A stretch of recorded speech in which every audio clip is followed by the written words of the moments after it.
Nicolas Dose, 0,1% de croissance donc, 3,7% de déficit.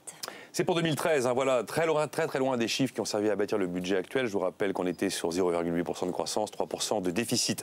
Ah ben c'est une quasi bonne nouvelle parce que plus 0,1%, ça veut dire que c'est pas de la stagnation, c'est pas de la récession. Bruxelles prévoit pour la zone euro en 2013 moins 0,3%. Donc là, c'est une récession. La conséquence très simple, moins de croissance égale moins de recettes. Alors si vous voulez vous rassurer, dites-vous que sur les 27 pays, il y en a 24 qui sont comme nous aux fraises. Donc voilà, ça permet de se rassurer un petit peu. Les seuls pays qui arrivent à rester un peu dans les clous, c'est globalement Belgique, Pays-Bas, voilà. Alors l'autre chiffre de Bruxelles, il porte sur l'année 2014, une reprise de la croissance en France à 1,2%, mais un déficit qui s'aggrave à 3,9% du PIB. Ouais, c'est le chiffre le plus important dans l'annonce de Bruxelles. Ça veut dire qu'on a plus de croissance en 2014, mais plus de déficit. Ça signifie que l'arme fiscale donne tout en 2013, mais s'épuise finalement en 2014. Ça signifie que la stagnation en 2013 dévore les marges de manœuvre pour 2014. Ça signifie que la bombe, elle est bien pour 2014.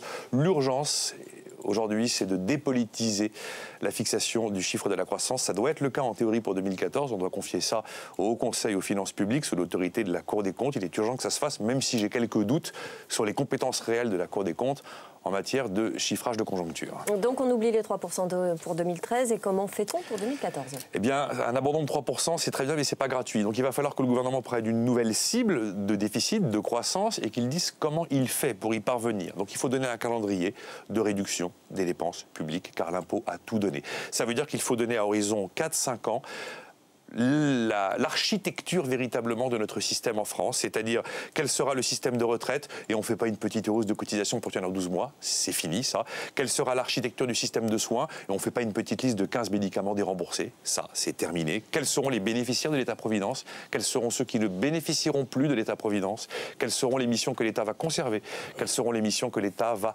abandonner. L'objectif aujourd'hui, c'est de réussir la mutation sans devenir des Japonais.